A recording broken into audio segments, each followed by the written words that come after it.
Our next speaker is David here? He is, great. Is, of course, David Shoebridge, who is well known to you all as a Greens Senator for New South Wales and is the party's spokesperson for Justice, Defence, Veterans Affairs, Digital Rights and Science. Well, he's in the right place then. He was formerly a member of the Upper House in the New South Wales Parliament from 2010 to 2022. So he knows what goes on in those important institutions for democracy that sometimes need some help. Welcome, David.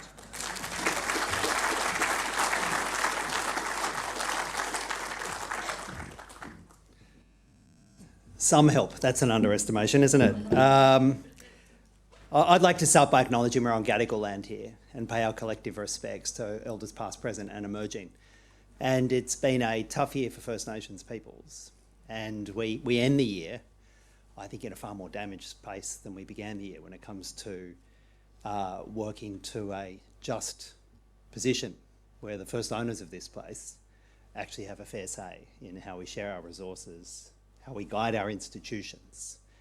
And so I think, why don't we all collectively commit to making 2024 a far better year for First Nations peoples, where we walk together as allies and move towards those goals. But it is lovely being here in the Teachers Federation heartland, the nest of teachers, public school teachers that's here. And I reflect upon years and years and years of work from public school teachers to actually champion, I think, perhaps one of the greatest single achievements of secular theory, which is what Michael Kirby said, this universal, compulsory, extraordinary secular education system that we have. And if you think about the single greatest way that we can achieve a fair, just and equitable society, well then surely it is embedded in universal, high quality public education. And again, let's make that a commitment for the work we do in the next 12 months and onwards. And credit to the Teachers Federation for all the work they've done in that space. It was quite nice coming into this conference and not having to step out in the first 2 or 3 minutes. Because that's my experience when I go into the Federal Senate. I walk into the Federal Senate, the bells go off and everyone trots in, and I walk into the Federal Senate, and the very first thing that happens is an acknowledgement of country. And we acknowledge the Ngunnawal and the Ngambri people of the land upon which the Parliament is based. And that's entirely appropriate we do that, because in fact the Parliament is situated on a site which was a traditional women's meeting space. And if you haven't read the history of the resistance to building Parliament there by First Nations women, well then I'd urge you to do that, because they said that's not the place to build this institution, it's a sacred site. And for me it's a pretty good reason why we should send more women to Parliament. But there's the acknowledgement of country, and then straight after that, every single day that the Parliament meets, the same Lord's Prayer is read. Every single day. One prayer from one religion representing a tiny minority of Australia. And after the acknowledgement of country, each morning, I respectfully but repeatedly will walk out, because I don't want to be a part of that marginalising of the great majority of Australians. And I don't want to be a part of when that institution privileges just one religion and also links that institution to religion at the start of every day. And my colleagues and I in the Federal Senate have sought on a number of occasions, and we've done this the same in the state parliaments, to say, well, if you insist upon some kind of spiritual acknowledgement at the start of the parliamentary day, share it around. Have different prayers from different religions, and also have moments of secular reflection. Share it around. Represent Australia. Be a body that represents the diversity that is modern Australia. So it was quite nice not to have to step out at the start of the secular conference. So thank you very much for that. It is an impossible job to follow Michael Kirby. And can we just acknowledge the decades and decades of work in this space from Michael Kirby?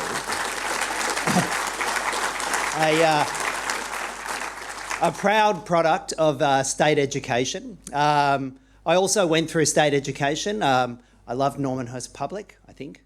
Hornsby Public. I went to James Roos, and I think there are too many selective schools in our state education system, and I'll be clear about that. But I feel, as I work my way through life, how fortunate I was to be grounded in a public education system. And the fact that you don't walk into a place of economic privilege or a narrow religious space, how much better that is for grounding us as engaged citizens than walking into a hall based upon privilege and religion. How much better it is. And of course, you know, I think everybody should study compulsory farm mechanics and agriculture after my time at James Roos Agricultural High School. So, what does secularism mean for me? Well, it means not having to walk out of the Senate when it starts, because it's talking only to a small section of society. It means having a society where, regardless of your religion or your irreligion, either, and I think it's important we recognise both, that you have the same access to education, you have the same access to decision makers, you have the same career paths, you have the same opportunity in society. And we don't have that at the moment. We absolutely don't have that at the moment. And I think about the different ways in which this struggle for a genuine secular society takes place in 2023. And some of these campaigns have been going for decades. The campaign in this state about getting rid of scripture classes out of state schools. And the thought that we still tolerate, you know, an hour a week in thousands of state schools where kids are divided up by religion or non-religion, and where the kids who have no religion cannot be taught anything meaningful. Like, teachers are prohibited from teaching meaningful content to kids for like an hour a week or an hour a fortnight. Who would come up with that system? You know, and I know many of us have had kids who have had that 1 hour of colouring in or recycling, and some of the kids will say, actually, you know, Dad, that was the best hour of the week. You know, I got to do whatever the hell I like. But you talk to the teachers and they say, after kids have an hour off leash, doing whatever they like, you can't teach them meaningful content. It's actually bloody hard to bring them back into the curriculum afterwards. Who would design that? And how can we not get rid of it and say, yes, by all means, there's a really important place for religion in our society. It's in temples and churches and homes, and it's not in workplaces and parliaments and schools. And let's just make that the sort of guiding path for education and for the rest of society.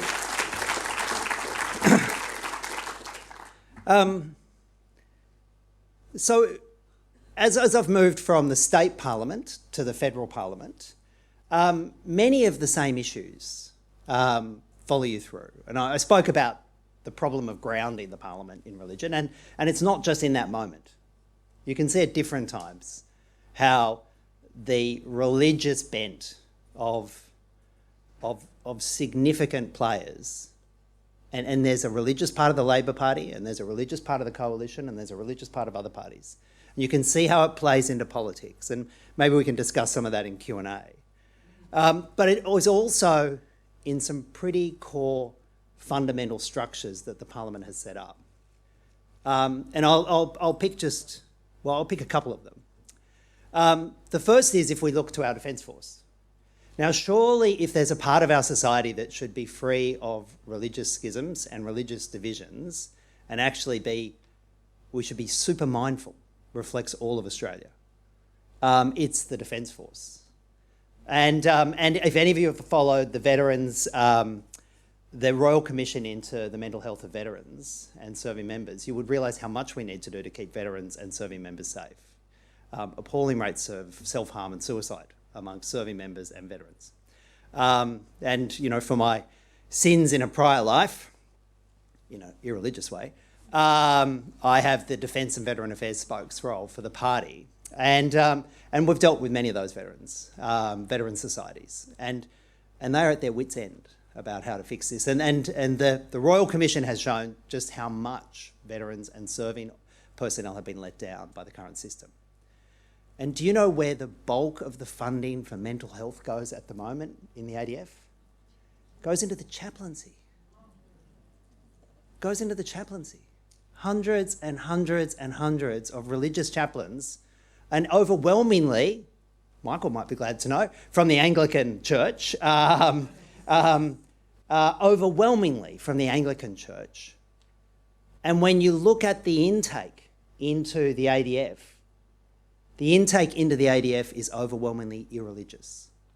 So we have young recruits coming in to what can be quite a toxic, tough workplace with a history of self-harm and a history of, indeed, suicide.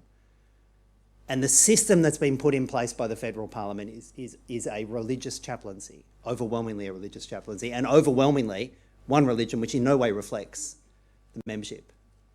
You would think on something like that it would be easy to reform. But all we've managed to do in the time we've been there is force at least some of those chaplains to be secular chaplains, a small body of secular chaplains. But even the term is obviously a barrier to many people going and seeking protection. Another key structural problem federally is the concept of a basic religious charity. Has anyone heard of a basic religious charity? Yeah, it's not a test. Basic religious charities were actually established by the Gillard government after pressure from religious groups in particular, who said, we don't like filling in paperwork and showing the federal government what we're doing with our charities. And it's time consuming and it's expensive and we don't want to do it anymore. Now, there may be an argument for that if you're talking about, the local bird watching society in Surrey Hills. It may be set up as a charitable institution, to protect the magpie lark in Surrey Hills. And that would be great. I love magpie larks. They're absolutely beautiful. And I don't want the Surrey Hills Bird Watching Society to have an excessive amount of paperwork. But what about the Salvation Army? Or what about the Uniting Church? Or what about the Seventh-day Adventist Church? What about Sanitarium? How and the way it's been established, the basic religious charity exemption, is it doesn't matter the size of your charity. You could be a $15 billion charity, or you could be a $1,500 charity, and you can elect not to provide audited accounts to the federal government. You can elect not to provide disclosure about how the charitable donations came in and where they went. Who would establish that system? It's like a get out of jail free card for scrutiny. And then when you look at where the money for these very large charitable organisations has come from, until we'd started looking more deeply into the numbers, and I want to credit the work of my Chief of Staff, Kim Chappell, in this regard, a tireless investigator in this space, I had assumed that the bulk of the income coming from charities would be charitable donations. You kind of flows, doesn't it? Charity, bulk of your income comes from charitable donations. But just to give you an indication, in New South Wales, from the figures that have been disclosed to the federal regulator and that are published in their annual reviews, in New South Wales, of 15,727 charities, now not all religious, don't get me wrong, I don't think they're all religious, but the really big ones tend to be religious, and the bulk of the really big ones tend to be religious. Of the 15,000 charities, they received about $5 billion in donations. It's a fair chunk of donations. Well done to the people of New South Wales for the charitable push. But do you know how much those same charities received in government funding? $24.5 billion in government funding. That's not a charity. That's an outsource of government services, which is given to organisations with almost no financial scrutiny, who can then choose to deliver their services through a religious wash quite often. And if I do nothing else in my time in the Senate, if we tear down that basic religious charity structure, we put clear scrutiny and reporting over charitable donations and charitable organisations, and we see largely where public money is being spent and how it's been allocated, well, I think that will be an important achievement in the next 4.5 years I have in the Senate in this term. So And as well, many of these large charities also have large commercial operations.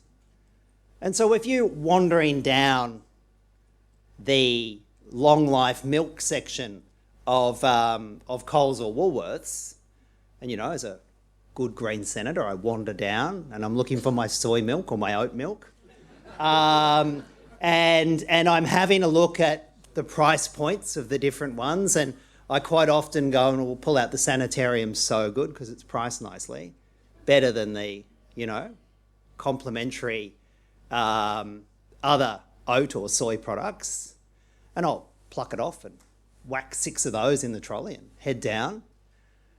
There's a reason why So Good is at that price point. And there's a reason why Wheat Bix is at that price point. It's because they don't pay any tax. They're sitting there, commercial product, one pays tax, one doesn't pay tax, one doesn't fill in financial reports, one does fill in financial reports. If religious bodies want to run commercial operations, go for your life. But how is it that it gets a get out of jail free card for tax? And why is this not a bigger discussion point? Maybe I should be going down and getting the oat milk lobby to come on board and get this sorted out.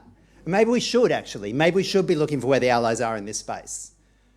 And maybe we should be looking for a level playing field. And maybe that is actually one of the goals of a secular society, a level playing field in the long life milk section of your local Coles or Woolies.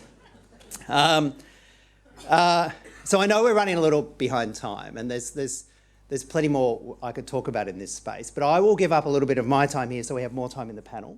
And I just want to curry favour with Jane in that regard. But can I say a big thank you to all of you for coming out and doing this over this weekend. And I think when we're talking about religion and society, often it's in the context of like awful global conflicts and things. And and I'm working with the Sikh community or the Muslim community, who often feel very marginalised and excluded in our society. And I think we should acknowledge how people's religion can be used not just to privilege them, but also to exclude them and marginalise them. And a secular society is a solution to that. A secular society is a powerful solution to that. But I do want to acknowledge just how important coming together and having these discussions is, and saying to every Australian, to the millions and millions of Australians, feel free to have your religion or not have your religion. Feel free to worship at home or in the temple or church. Have that as your value set if you want, or don't. Have a secular, liberal, external value set. But let's treat every single one of us equally and fairly, with equal access to Parliament, equal access to work, and equal access to education. Thanks very much.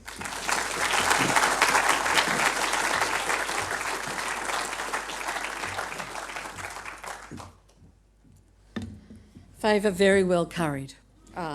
Pleased with that. Excellent. Thank you, David. Lots of very important points. And, oh God, you hear the argument, you think, how does anyone stand against this stuff? It's a bit like, going to the Women's March for Justice and seeing those signs that said, I can't believe I'm still fighting for this shit.